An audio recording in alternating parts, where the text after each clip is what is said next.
मैं पवन मिश्रा, अखिल भारतीय संयुक्त मंत्री अखिल भारतीय राष्ट्रीय शैक्षिक महासंघ और यहाँ प्रांत में प्रांत संगठन मंत्री हिमाचल शिक्षक महासंघ। हमारे जो मुख्य विषय हैं जिसमें पुरानी पेंशन नीति, इसका विषय आजकल बहुत संवेदनशील हो गया है और बहुत से लोग जो हैं वो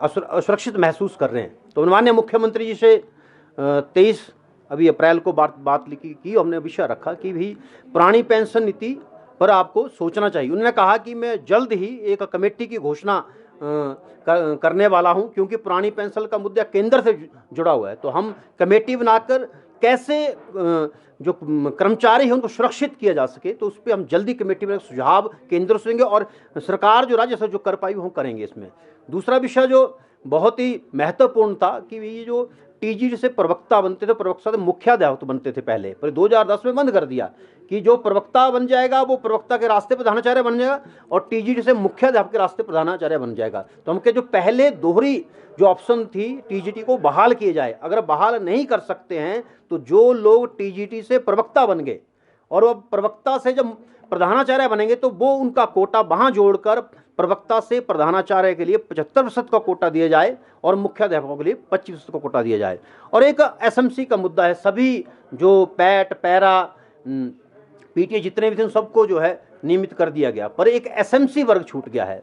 उन लोगों ने भी 8-9 वर्ष इस विभाग में अपने लगा दिए हैं। अगर अब उनको निकाल दिए तो कहाँ जाएंगे, सड़कों पे आ जाएंगे। तो सरकार संवेदनशीलता से विचार करे और इन लोगों को भी चरणबद्ध तरीके से तर्क संगत नीति बनाकर इन लोगों को भी नियमित करे या अनुबंध पर लाए। ऐसी हम चर्चा मांग माननीय मुख्यमंत्री माननीय शिक्षा मंत्री के सामने रखी है और उनको मुझे लगता है इस मांग को पूरा करना चाहिए।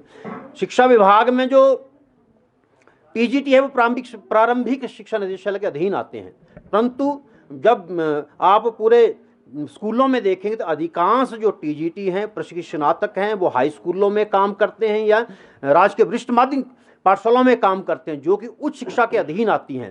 तो हमारा ये मत है कि टीजीटी को उच्च शिक्षा निदेशालय के अधीन ही लाना चाहिए। उनकी अपॉइंटिंग अथॉरिटी जो है डायरेक्टर हायर होना चाहिए।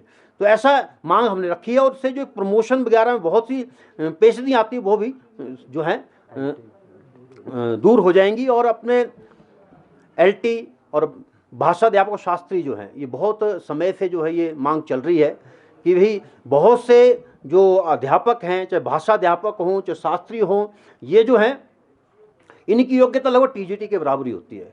तो हमने ये मांग की है कि भाषा अध्यापकों और टीजीटी को शास्त्री को टीजीटी का दर्जा दिया जाए और जो लोग अपनी योग्यता पूरी उनको तुरंत कर दिया जाए, जिनकी योग्यता पूरी उनको समय दिया जाए और जो नहीं आना चाहते उनको यथावत जो है वो रखा जाए। तो ऐसा है। और अपने वोकेशनल का मुद्दा है, कंप्यूटर टीचरों का मुद्दा है, वो कंपनियों के अधीन काम करते हैं। हमारी ये मांग है एक सोसाइटी बनाकर इनको सम्मानजनक वेतन दिया जाए, इंक्रीमेंट दिया जाए और अवकाश का प्रावधान किया जाए। तो ऐसे जो मुद्दे हैं हमने माननीय मुख्यमंत्री जी से माननीय शिक्षा मंत्री से और शिक्षा से चर्चा की है और कुछ स्कूलों को चलाने हेतु हमने सुझाव शिक्षा विभाग ने मांगे थे, वो सुझाव भी प्रेषित किए हैं। जिससे पहला सुझाव था कि 10वीं की परीक्षाएं रद्द कर जो आपने वर्ष भर फर्स्ट टर्म एग्ज़ाम लिए, सेकेंड टर्म ऑनलाइन एग्ज़ाम लिए हैं, प्री बोर्ड लिया है, उनके आधार पर और टीचर असेसमेंट के आधार पर जो है परीक्षा परिणाम की घोषणा की जाए।